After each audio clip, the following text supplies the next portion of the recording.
அனைவருக்கும் வணக்கம். சின்ன மருமகள் டுடே எபிசோட். ஒரு மாதிரி மயக்கத்தில் இருக்கும்போது கருப்பசாமி முன்னாடி நிற்கும். அதை பார்த்துட்டு ஷாக் ஆகுறாங்க சேது. சாமின்ட்டு காலில் விழவும், உடனே இங்கே பாரு, உனக்கான ஒரு முடிவு கிடைக்கணும்னா நான் சொல்கிற இடத்துக்கு போ அப்படின்ட்டு ஒரு அட்ரஸை சொல்கிறாங்க. நீ இந்த மாதிரி அந்த கிராமத்துக்கு போனால அங்கே போயிட்டு இந்த மாதிரி ஒரு கோவிலில் உட்காரு. அங்கே 2-3 பொம்பளைங்களை நீ ஃபஸ்ட்டு பார்த்த மாதிரி வரும்.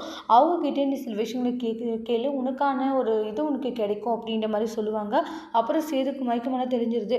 கருப்பு சொன்ன மாதிரி நம்ம அந்த இடத்துக்கு போனால் நம்மளுக்கான ஆதாரங்கள் கிடைக்கும் அப்படின்னு சொல்லிட்டு அதை நினச்சி சேது ரொம்பவே இதாக இருக்காங்க, குழப்பத்தில் இருக்காங்க. ஒருவேளை அங்கே போனால் தான் நம்மளுக்கான ஆதாரம் என்னன்றது தெரியுமோ அப்படின்னு சொல்லிட்டு அதை பற்றியே சேது யோசிச்சுட்டு பயங்கர டென்ஷனாக இருக்காங்க. கிளம்பணும்னு சொல்லிட்டு அவசரமாக சேது கிளம்பி போகிறாங்க.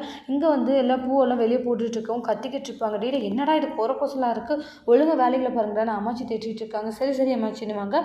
அப்புறமா ராஜா அங்கே இவங்களே பேசிட்டு இருப்பாங்க. என்ன சாவித்திரி டீ குடிக்கிறேன்? இல்லை வேண்டாம், எங்களுக்கு இப்போ வேண்டாம், ஒரே முட்டை மத்தியானமே நாங்கள் கறி சாப்பாடு சாப்பிட்றோம். அப்படியா, சரி அப்படின்றாங்க.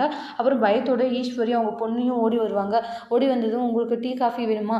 அம்மா கொஞ்சம் தலைவலிக்குது, எங்களுக்கு வேணும். சரி நீ போய் எடுத்துகிட்டு அப்போ சித்ரா அப்படின்னு சொல்லிட்டு சித்ரா கிட்ட ஃப்ளாஸ்கில் இருக்குது எடுத்துடுவான்னு சொல்லிடுவாங்க. அதுக்கப்புறமா என்னாச்சு அத்தாச்சி, ஏன் ஒரு மாதிரி இருக்கீங்க? அதெல்லாம் ஒன்றும் இல்லை மதினி, நான் நல்லா தான் இருக்கேன்னு சொல்லிட்டு சாவித்திரி கிட்ட சொல்லிட்டு இருக்காங்க. கல்யாண வேலையெல்லாம் நடக்குது இல்லையா, இந்த மாதிரி டென்ஷனு பார்த்துட்டோம் எல்லாமே இருக்க தான் செய்யும், இல்லாமலாம் இருக்காது அப்படின்ற மாதிரி சொல்லிக்கிட்டு இருக்காங்க.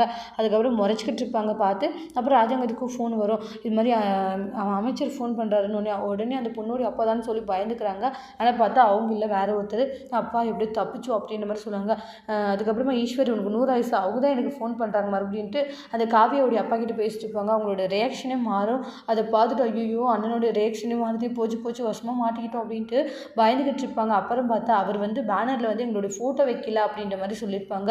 அதுக்கப்புறம் ஈஸ்வரி போஸ் ஏன் இப்படி பண்ணால் ஃபோட்டோ பேனரில் அவன் ஒழுங்காக போடவே இல்லை, எங்களுடைய ஃபோட்டோலாம் போட சொல்லுன்றாங்க.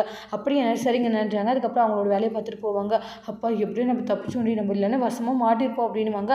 அதுக்கப்புறம் மச்சா இப்படி ஆகிப்போச்சு அப்படின்னு சொல்லிட்டு செம டென்ஷனில் இருந்துட்டு இருக்காங்க தாமரையும் அவங்களுடைய அம்மா சாவித்திரியும். அதுக்கப்புறமா இவங்க பேசிட்டு இருப்பாங்க.